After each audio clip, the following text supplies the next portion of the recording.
What up, YouTube? Welcome to the channel. I'm Anthony TV. And before we get into the video, I need you guys to do me a favor. Hit that like button for me and subscribe to the channel if you're not already. You already know I appreciate your support. And without further ado, I'm gonna go ahead and dive into today's topic, which is 2 mistakes I made while in food service, particularly working with Gordon Food Service, that cost me money. That cost me good money too. So the first mistake, I'm gonna tell you guys this story, and both of these incidents happened last year.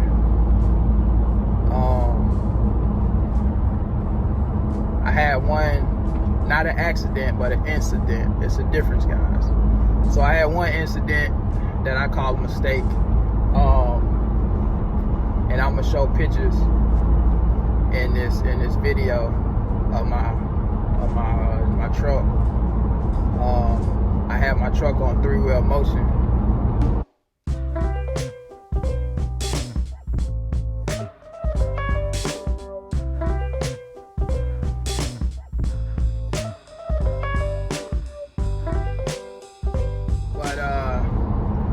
Anyway, tell you guys what happened. So I was on this street and I needed to make a U-turn to go in a different direction.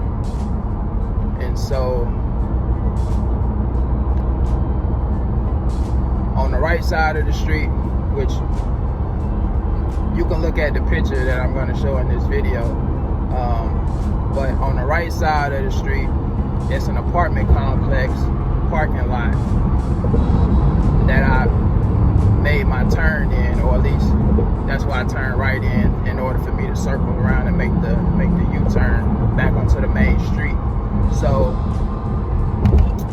I made a right to make my turn into the apartment parking lot.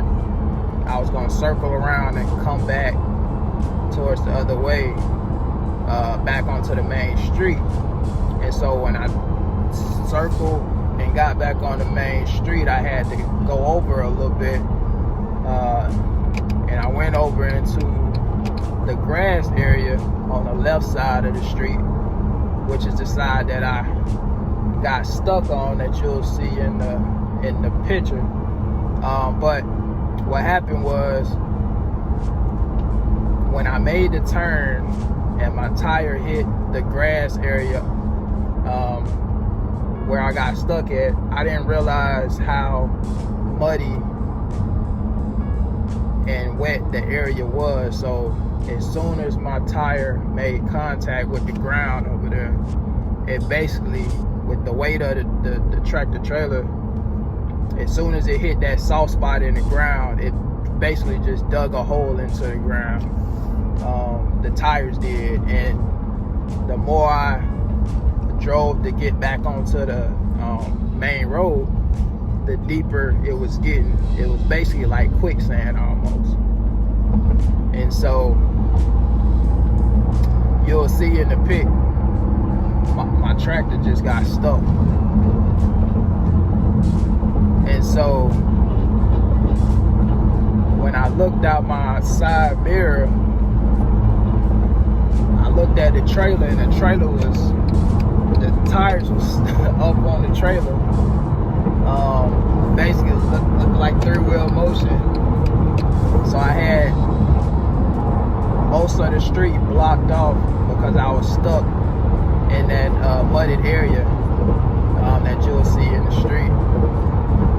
It was crazy.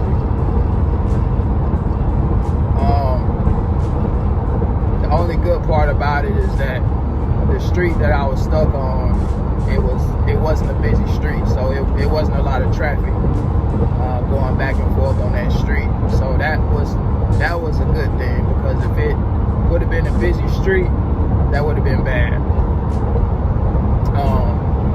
But anyway, I got stuck, ended up having to call my ATM, so showed them some pictures.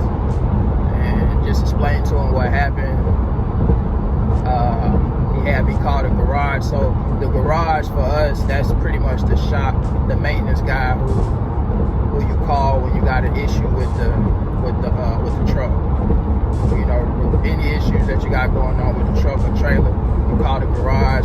They'll either walk you through how to fix certain things if it can be fixed by you, or they'll send somebody out to you, like a flat tire, or let's just say you need a jump off. You know, they'll call and coordinate all that with whoever they call to come take care of the problem. So in this case, I was stuck, so they needed to call a wrecker in order to pull me out of the mud. So that's what they did, man. It took them about, I don't know, an hour and a half, 2 hours to come out there. So the shop guy, our shop guy, was wanting to know if any police officers or anything like that came out, because apparently you can't have a disabled vehicle in the street for, you know, a certain period of time. I think you get a fine or something like that if it's disabled for a long period of time and you block it, you know, traffic or whatever the case may be. So it's got to be out of the road. But anyway, the police never came out. Like I said, it wasn't a busy street. The police never came out. Some people that worked around the area and stuff started coming outside, just taking pictures and all that, because it was crazy. But you know, it never got really busy. I think the whole hour and a half I was there, it was probably like maybe 2 cars that passed by on the street, and you could still get around the trailer and go out. I just had basically like 1 lane blocked off, but cars could still get around if they actually needed to go that way to get out.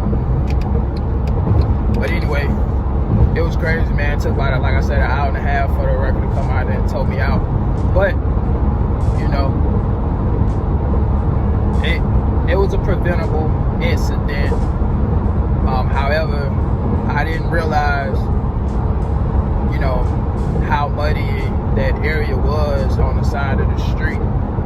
I guess it rained, you know, a day or 2 before or whatever, and it was still kind of wet over there, and it was just muddy or whatever, and I got stuck. It wasn't any damage done to the vehicle, to the truck at all. Pulled me out, I was good to go. But did get charged $500.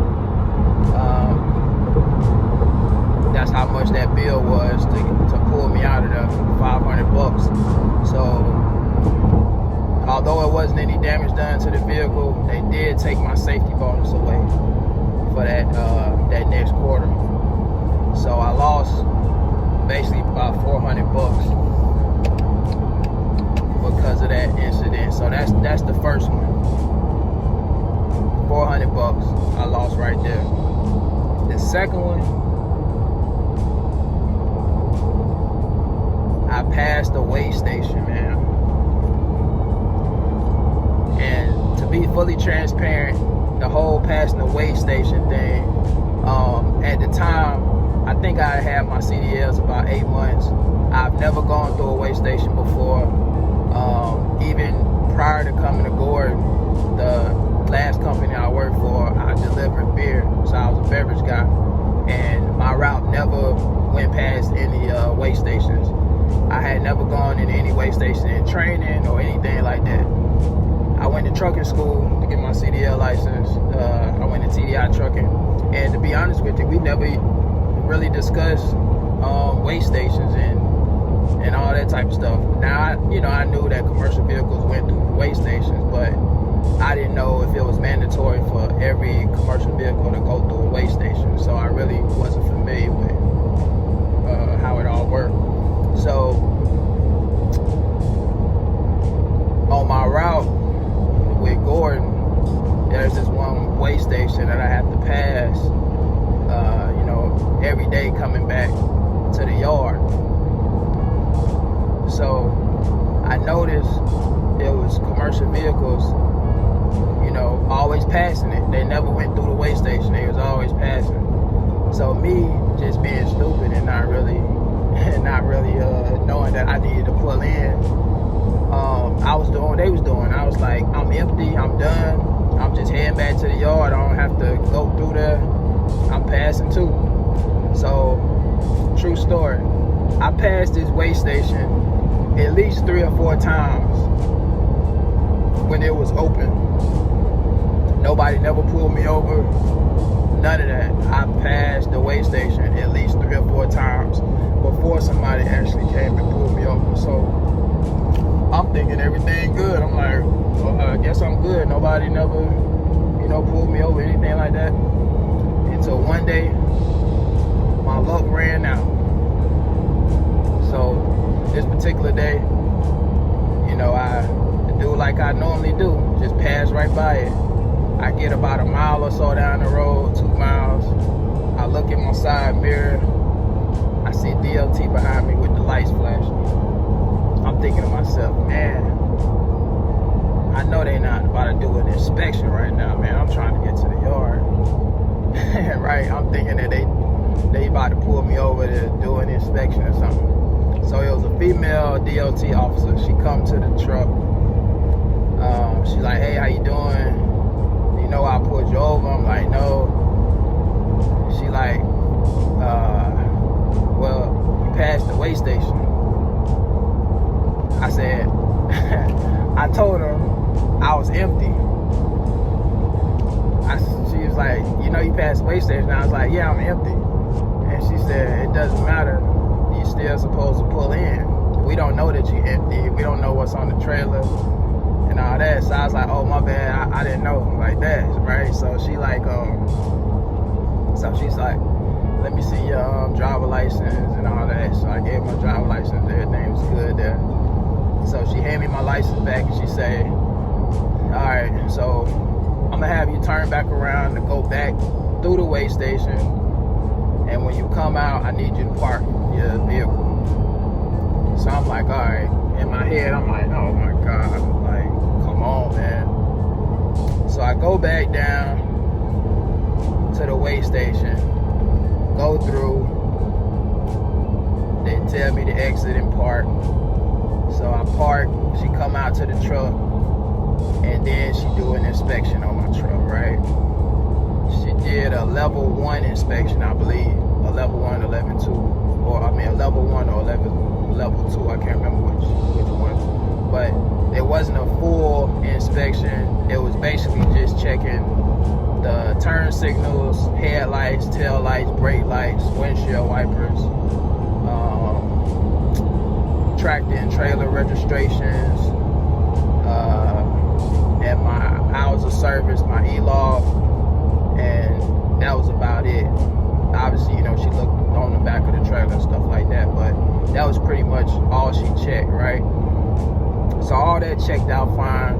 I was good on all that. So she tell me to come inside. I end up going inside of the little, weigh station area or whatever, the little building that they normally sit in. So I go inside. She get all my information, and she's like, well, I got to get you a ticket. You passed the weigh station. I can't remember the exact description of the ticket. I can't remember what the violation was. It was something along the lines of passing a posted sign or something like that. A posted weigh station sign or something. I can't remember the exact name of the description that she put in there. But it was one of those violations. So I'm like, man, she giving me a ticket. So I asked her, I'm like, how much is the ticket? And she was like, well, I don't know. You'll have to call the number. So the ticket didn't actually have the fine amount on it. It just had the location of the court, the address and phone number and all that, and the violation on the ticket.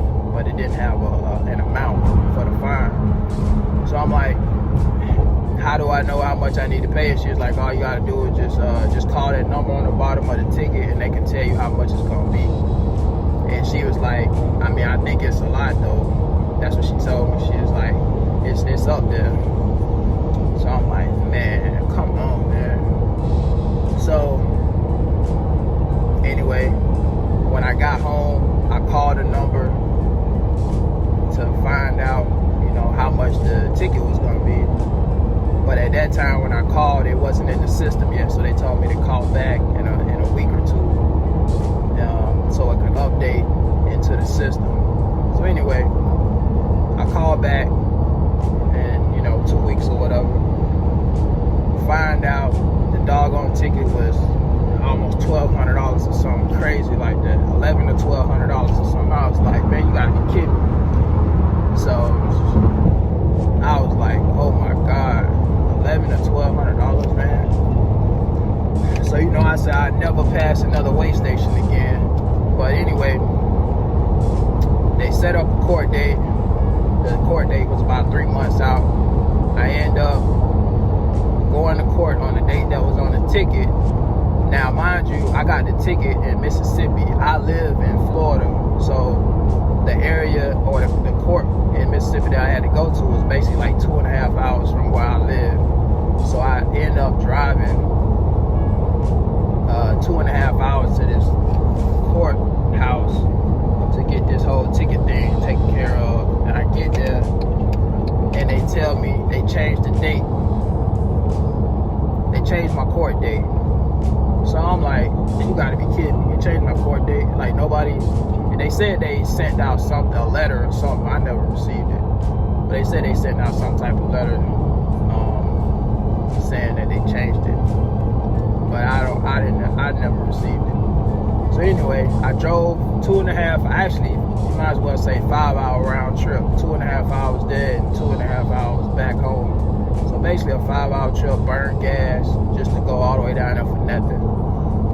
I took off work too, so really, I lost money there too because I didn't work that day. I took off to go down and take care of that. So you might as well say I missed the day's pay. I didn't even include that. But so they gave me another date, which probably was about a month out from the original date. So anyway, I go to court on the new date that they set for me. I get there, and it's a bunch of people kind of sitting in the lobby or whatever, waiting to go in for different things that they got to take care of, tickets and whatever else other people got going on. They were ready, they were waiting to get inside the courtroom. So all of us was outside sitting on benches or whatever. So anyway, I guess the bailiff came out and he's like, everybody pleading guilty, or anybody that's pleading guilty, stand up and go ahead and come on in. So I was like, I'm guilty, so I was ready to get up out of there. So I went ahead and got up when he said that and went inside. I guess it was about 10 of us that ended up going in when he said that. So I get inside the courtroom. Some attorney tells me to go up to the podium. I'm thinking I'm about to have to explain what happened and all this to the judge. I go up to the podium. I think they kind of swore me in or whatever, but I didn't have to say anything. I think they asked for my name and kind of swore me in and pretty much told me to come up to the bench. So anyway, get up to the bench. This attorney pulled me to the side and he's like, he got my paperwork. Like, he got the ticket in his hand or whatever. And he's like, he noticed I lived in Florida. He was like, oh, you live in Florida and you came all the way here to come to court to take care of this? I'm like, yeah. Now, just to backtrack a little bit, the female DOT officer who gave me the citation told me if I actually go to the court, that they'll reduce my ticket. So that's really the main reason I went to court. So I drove just to really get my ticket reduced. So to go back to the attorney, he was like, you drove all the way to Florida to come to court to take care. I'm like, yeah. So he's like, all right, what we're gonna do is we're gonna go ahead and reduce this ticket. So instead of paying this, almost $1,200 or whatever, you're gonna pay this amount. And it was like $630 something or whatever. So, which is still a lot. But I'd rather pay $600 or something than $1,100 or $1,200 or something. So, it saved me money, but it was still a lot. So yeah, man, those are my two mistakes. So you add both of those up, the $600+ plus the $400 and something dollars I lost by getting my safety bonus taken away. It was over $1,000 I lost. by making mistakes. So I just wanted to share that with you guys, man. I'm sure a lot of you got some other stories that you can tell. Some dumb stuff that you did that cost you some money. But anyway, the moral of the story is never pass weigh stations that you're supposed to go through, number one. And number two, pay attention to the grounds when you're driving. Make sure you're not driving into some damp, muddy grounds that you can possibly get stuck in. Believe me, learn from my mistake. But anyway, guys, I just wanted to share those stories with you. Again, do me a favor, hit that like button for me and subscribe to the channel.